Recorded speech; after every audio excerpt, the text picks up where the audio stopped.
दोस्तों आपने e governance का नाम तो कभी न कभी सुना होगा, क्योंकि अगर आप तैयारी कर रहे हैं तो ई गवर्नेंस एक इम्पॉर्टेंट टॉपिक है। और आज हम उसी के विषय में पूरी तरह से एक करीबन 20 मिनट तक के वीडियो लाए हैं। और इस वीडियो में आपको पूरी तरह से ई गवर्नेंस क्या है, इसकी इम्पोर्टेंस क्या है, इन सब के बारे में डिस्कस करेंगे। तो आप लोगों का पहले स्वागत करते हैं अपने वीडियो में, और लाइक और सब्सक्राइब करते जाइएगा। हाँ, कमेंट जरूर करिएगा ताकि हमें भी पता चले कि आप क्या चाहते हैं और नेक्स्ट वीडियो किस चीज़ पे बनाएं। वैसे इंपॉर्टेंट तो बहुत बहुत चीज़ें होती हैं। और दूसरी चीज़ की वीडियो लंबी है, थोड़ा बोरियत फील होगी, लेकिन कुछ इंटरेस्टिंग भी है इसमें, तो उन चीज़ों को भी देखिएगा। थोड़ा थोड़ा क्लिप में भी देख सकते हैं आप, लेकिन देखिएगा जरूर और शेयर भी करिएगा भाई। चलिए तो वीडियो को स्टार्ट करते हैं। तो अब चलिए स्टार्ट करते हैं। तो आज पढ़ेंगे कि ई गवर्नेंस होता क्या है, और ई गवर्नेंस में देखेंगे कि ई गवर्नेंस क्या है, ई गवर्नेंस के उद्देश्य क्या है, ई गवर्नेंस की श्रेणियां क्या है, लाभ क्या है, ई गवर्नेंस की दिशा में सरकार द्वारा उठाए गए कदम क्या है प्रौद्योगिकी विजन 2035, मोबाइल गवर्नेंस क्या है, मोबाइल गवर्नेंस समय की जरूरत क्यों है, और बाधाएं और चुनौतियां क्या है, ई गवर्नेंस के समक्ष विद्यमान चुनौतियों से निपटने के उपाय क्या क्या है, आज उसके विषय में हम डिस्कस करेंगे। सबसे पहले उठा लेते हैं ई गवर्नेंस क्या है। तो चलिए ई गवर्नेंस को ही देख लेते हैं कि क्या है। तो ई गवर्नेंस जो होता है, ई का आशय इलेक्ट्रॉनिक्स से है। सामान्य रूप से ई गवर्नेंस का आशय सरकारी क्रियाकलापों एवं परियोजनाओं में सूचना संचार तकनीकी आईसीटी का प्रयोग करते हुए लोक कल्याणकारी राज्यों के लक्ष्यों को प्राप्त करना ई गवर्नेंस कार्य है। दूसरे शब्दों में ई गवर्नेंस का मतलब सभी सरकारी कार्यों को ऑनलाइन सर्विस के माध्यम से जनता तक आसानी से पहुंचाना है, जिसके सरकारी कार्यालयों और जनता दोनों के पैसे और समय की बचत हो सके, बार बार विभिन्न दफ्तरों के चक्कर ना लगाना पड़े, इसलिए ई गवर्नेंस का यूज करिए। अब बात करते हैं ई गवर्नेंस के उद्देश्य क्या है।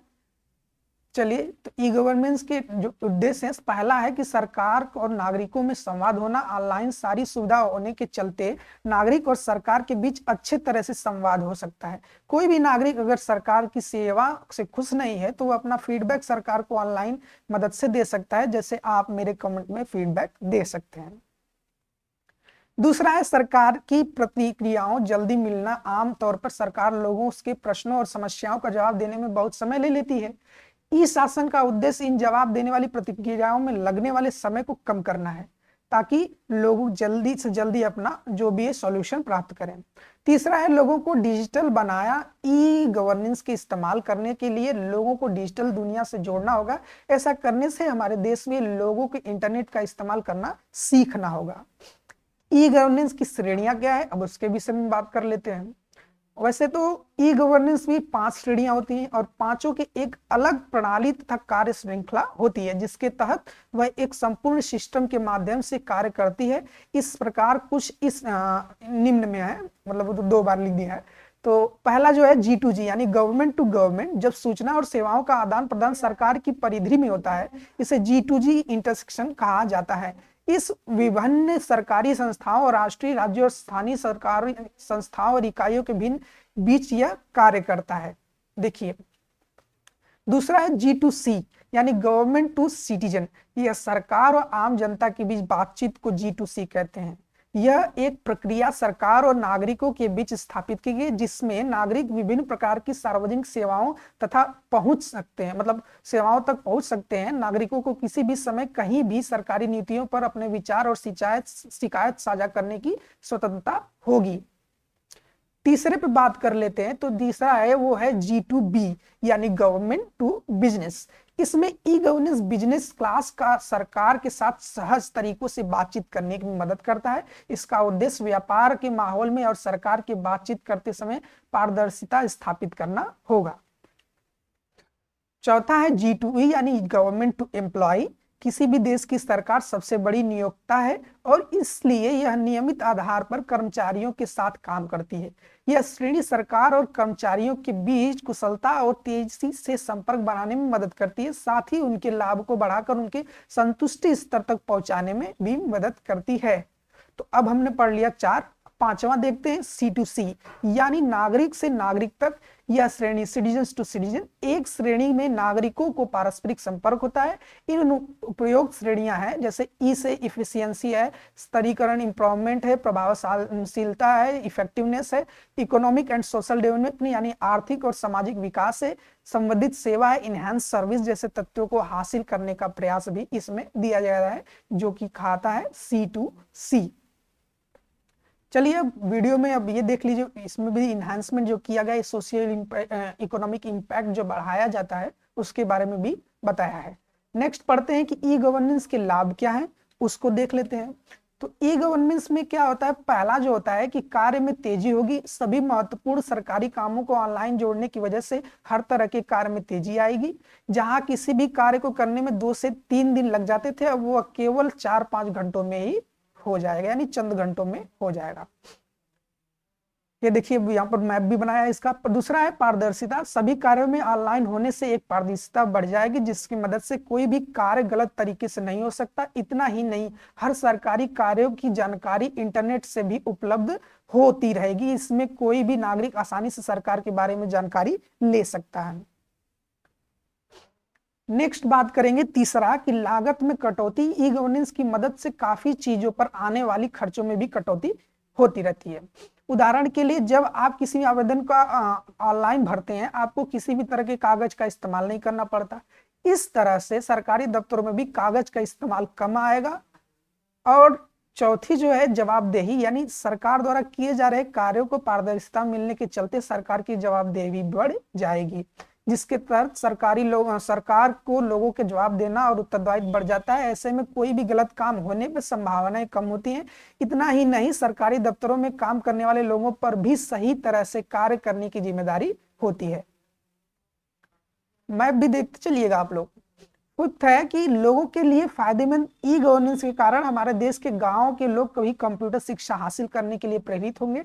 इसके अलावा ई गवर्नेंस के माध्यम से सरकार को सारे आंकड़े आसानी से उपलब्ध हो जाते हैं। अतः सरकारें विभिन्न योजनाओं और नीतियां बनाने के लिए दौरान इन आंकड़ों का विश्लेषण एक बेहतर निर्णय कर सकती है। छठा जो है, छठे पे हम बात कर लेते हैं। छठा है हमारा ई गवर्नेंस से प्रशासनिक कार्य में सेवाओं की दक्षता एवं गुणवत्ता में सुधार होगा।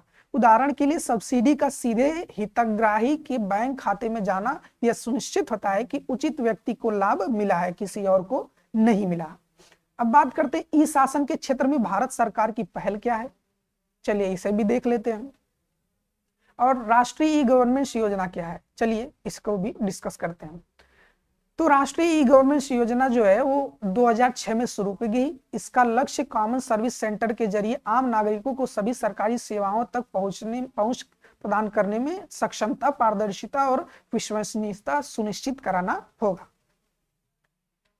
गौरतलब है कि आज 3.47 लाख सामान्य सेवा केंद्रों, कॉमन सर्विस सेंटर्स CMC के मदद विभिन्न सेवाओं को डिजिटल तरीके से उपलब्ध कराया जा रहा है। देश की 2.3 लाख ग्राम पंचायतें में फैले CMC 35 यानी 350 से अधिक सेवाओं तक आम आदमी की पहुंच आसानी से बना देते हैं, खासतौर पर ग्रामीण क्षेत्रों में। अब देखेंगे डिजिटल इंडिया क्या है, इसमें क्या क्या आएंगे उनको भी डिस्कस करेंगे। डिजिटल इंडिया जो कार्यक्रम है भारत सरकार के फेलोशिप कार्यक्रम है, जिसका उद्देश्य भारत डिजिटल रूप से सशक्त समाज व ज्ञान आधारित अर्थव्यवस्था में बदलना है। डिजिटल इंडिया कार्यक्रम की शुरुआत जो है 1 जुलाई 2015 की है।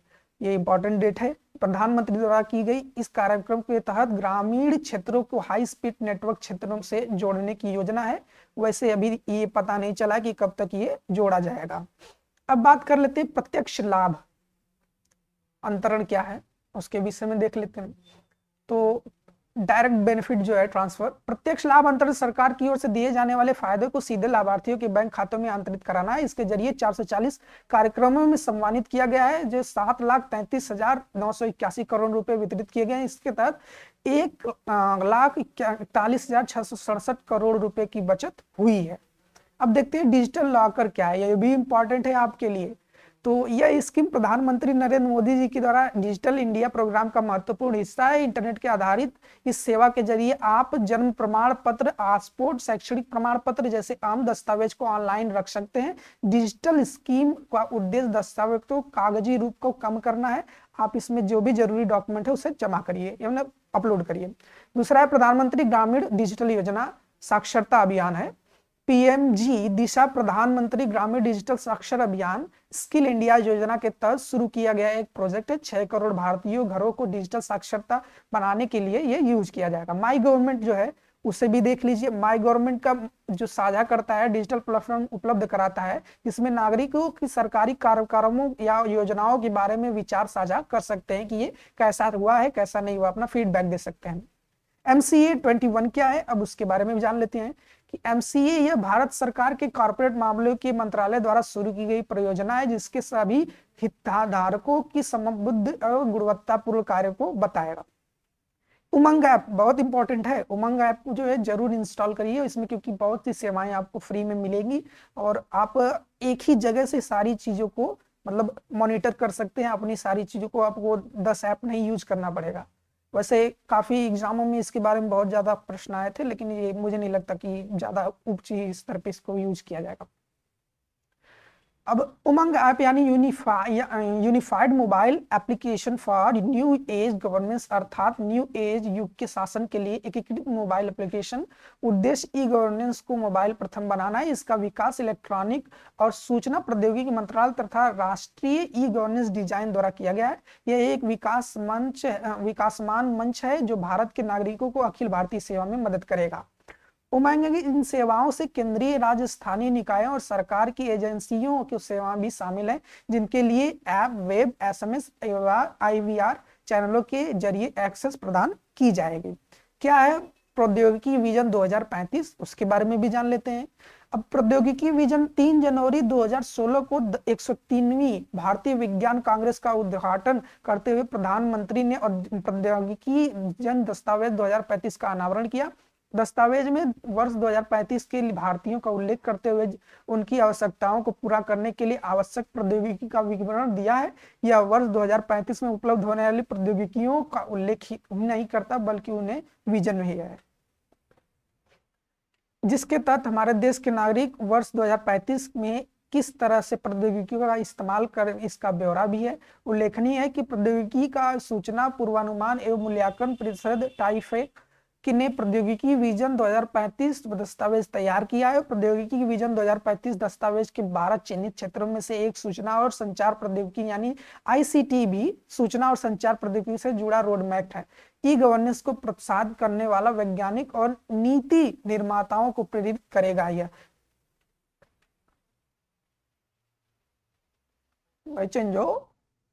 क्या है मोबाइल गवर्नेंस, इसके बारे में भी देखते हैं, फंस गया था तो चलिए देखते हैं मोबाइल गवर्नेंस क्या है। मोबाइल गवर्नेंस के अंतर्गत मोबाइल फोन के जरिए ज्यादा से ज्यादा लोगों तक सरकारी योजनाओं और उससे जुड़ी जानकारियां पहुंचाने की कोशिश की जाएगी।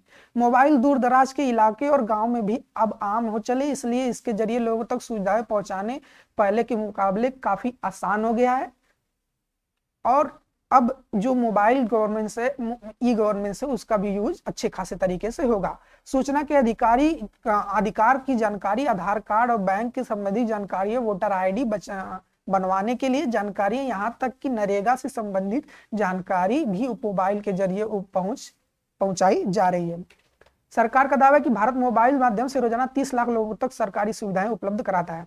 मोबाइल गवर्नेंस समय की जरूरत क्यों है, इसके विषय में भी बात कर लेते हैं कि क्यों कारण है मोबाइल जो है कि ज्यादा यूजफुल है ई गवर्नेंस के लिए। केंद्र सरकार सेवाओं के डिजिटल स्वरूप को अगले चरण तक ले जाने की तैयारी कर रहा है। सरकार का इरादा अगले 3 साल तक 1200 सेवाओं को मोबाइल ऐप के जरिए उपलब्ध कराने का है। हमारे देश में कम कीमत पर स्मार्टफोन की उपलब्धता ने मोबाइल एप्लीकेशन को बहुत लोकप्रिय बना दिया है, क्योंकि बहुत सारे लोग अब इस एप्लीकेशन का प्रयोग कर रहे हैं। मोबाइल एप्लीकेशन स्टोर इस दिशा में एक बहुत ही बड़ी पहल है। भारत के लिए मोबाइल ऐप्स के जरिए गवर्नेंस का रास्ता इसलिए महत्वपूर्ण है क्योंकि गवर्नेंस हैंडसेट अकेला ऐसा माध्यम है जिससे देश की आबादी के एक बड़े हिस्से तक पहुंचा जा सकता है। यह ऐसा माध्यम है जो शहर और कस्बों की सीमा पर तेजी से दूर दराज के गांवों तक पहुंच गया है। इसके साथ ही देश के कंप्यूटर मुकाबले मोबाइल पर इंटरनेट सुविधा हासिल करने वालों की संख्या लगातार बढ़ती जा रही है। लोग ज्यादा कंप्यूटर से ज्यादा मोबाइल यूज कर रहे हैं। आईटी क्षेत्र की एक अग्रणी कंपनी सिस्को के अनुमान के मुताबिक 2019 के अंतर्गत भारत स्मार्टफोन इस्तेमाल करने वाला उपभोक्ताओं की संख्या में लगभग 65 करोड़ की इजाफा हो जाएगी। शुरुआत में मोबाइल का उपयोग केवल संचार माध्यम के रूप में किया जाता था, लेकिन अब शासन के तरीकों परिवर्तन लाने के मोबाइल को एक महत्वपूर्ण साधन के रूप में देखा जा रहा है। सरकारी एजेंसियों द्वारा आज इसका इस्तेमाल न सिर्फ लोगों को महत्वपूर्ण जानकारी पहुंचाने के लिए किया जा रहा है, बल्कि उसे कहीं भी कभी भी सरकारी सेवाएं उपलब्ध कराने के उद्देश्य से भी किया जा रहा है। आज मोबाइल के माध्यम से लोगों को स्वास्थ्य, शिक्षा, बैंकिंग, बिजनेस, शिकायत जमा करने संबंधित सेवाएं उपलब्ध कराई जा रही हैं। पहले इन सेवाओं को पाने के लिए सरकारी दफ्तरों का चक्कर काटना पड़ता था। उम्मीद की जाती थी कि सरकारी विभाग के ऐप से नौकरशाही की काम धाराओं से मुक्ति दिलाई जा सके, जो कि ई गवर्नेंस की सोच को एक हद तक रोक दी गई थी। यह मोबाइल गवर्नेंस से आगे बढ़ेगी और जनता को भी सुविधाएं तथा सूचना मात्र मोबाइल की एक बटन की दूरी पर ही होगी। आप अपने फोन से ही सबको गवर्नेंस कर सकते हैं। ई गवर्नेंस के समक्ष चुनौतियां क्या है, अब उनके बारे में बात कर लेते हैं। तो पहला जो है वो है इंफॉर्मेशन रिवॉल्यूशन का भारत के ग्रामीण निर्धन लोगों पर काफी कम लाभ हुआ है। यह भी एक तथ्य है कि सरकार एक प्रमुख कार्यक्रम डिजिटल इंडिया के अंतर्गत दूर दराज के क्षेत्रों सहित समूची ग्रामीण आबादी को डिजिटल रूप में सक्षम बनाने के लिए एक बड़ी चुनौती बनी रही है। दूसरा है कि सरकारी दफ्तरों को डिजिटल बनाना और सेवाओं को इंटरनेट से जोड़ने की दूसरी चुनौती है। इसे लागू करने का पिछला अनुभव बताता है कि दफ्तर डिजिटल होने के बाद भी उनमें काम करने वाले जो लोग हैं वो डिजिटल नहीं हो पा रहे हैं। इस पर काम करना सरकारी उनको सिखाना पड़ेगा। तीसरा है स्थानीय भाषाओं में वेब सर्वर का विकास। ग्रामीण एवं पिछड़े क्षेत्रों का मानव संसाधन को तकनीकी ज्ञान उपलब्ध कराने का आवश्यक एवं प्रमुख चुनौती है। डिजिटल इंडिया के लिए सुदूर गांवों में पर्याप्त कनेक्टिविटी उपलब्ध कराना, डिजिटल गैप को खत्म करने की जरूरत है। देश में अब भी 50,000 से अधिक गांव ऐसे हैं जहां मोबाइल कनेक्टिविटी की सुविधा उपलब्ध है, और उपलब्ध भी है तो नेटवर्क नहीं मिलता सही से। चौथा है ई गवर्नेंस के समक्ष कुछ तकनीकी संबंधित चुनौतियां भी हैं, जिससे गोपनीयता, साइबर हमलों की सुरक्षा आदि शामिल है। इसके माध्यम से किसी भी जानकारी को साझा करने के लिए हमेशा खतरा बना रहेगा। हमारे द्वारा साझा की गई जानकारी का फायदा कोई और भी उठा सकता है। पांचवा है कि एक हालिया रिपोर्ट के अनुसार विशाल उपभोक्ता आधार होने के बावजूद भारत के इंटरनेट की स्पीड अन्य देशों की तुलना में काफी कम है, जो कि है 4 MB पर सेकेंड। अब देखते हैं ई गवर्नेंस के समक्ष विद्यमान चुनौतियों से निपटने के उपाय क्या हैं। तो ई शासन का अधिक प्रभावी तरीके से जमीनी स्तर पर लागू करने के लिए तकनीकी और संचालना महत्वपूर्ण मुद्दे की पहचान, कुशल मानव संसाधन एवं ई साक्षर नागरिकों की आवश्यकता पड़ती है। डिजिटल असमानता को दूर करते हुए सभी को समान सूचना प्लेटफॉर्म उपलब्ध कराया जाना चाहिए। अतिरिक्त देश में इलेक्ट्रॉनिक विनिर्माण की मजबूत बढ़ाने की जरूरत होगी। अब बात करते हैं कि ग्रामीण इलाकों में कंप्यूटर या मोबाइल उपकरण या इंटरनेट के अधिक इस्तेमाल के साथ ही लोगों से जुड़ी सरकारी योजनाओं में अगर पर्याप्त रूप से और जन उपयोगी तरीके सूचना प्रौद्योगिकी का उपयोग किया जाए तो यह विकेंद्रीकरण के लिहाज से क्रांतिकारी नतीजे ला सकता है। अब बात करते हैं सूचना प्रौद्योगिकी उपयोग और ई शासन को बढ़ावा देते समय इस बात का भी ध्यान रखा जाना चाहिए कि ऐसे कोई भी प्रयास तभी सफल हो सकता है जब आम नागरिक इसका उपयोग करने में सहजता सक्षम हो। चौथा है कि ऐसे समावेशी विकास पर अधिक बल देने की आवश्यकता है जो इलेक्ट्रॉनिक सेवाओं, उत्पादों, उपकरणों और रोजगार से अवसरों से बढ़ावा दे सके। अब फिर मिलेंगे आपको नेक्स्ट वीडियो में, क्योंकि ये वीडियो इतने ही लंबी रहने दीजिए। और अब वीडियो अच्छी लगी हो तो इसे लाइक और सब्सक्राइब कर दीजिएगा और कमेंट भी करते रहिएगा कि अगली टॉपिक किस चीज पे बनाई जाए।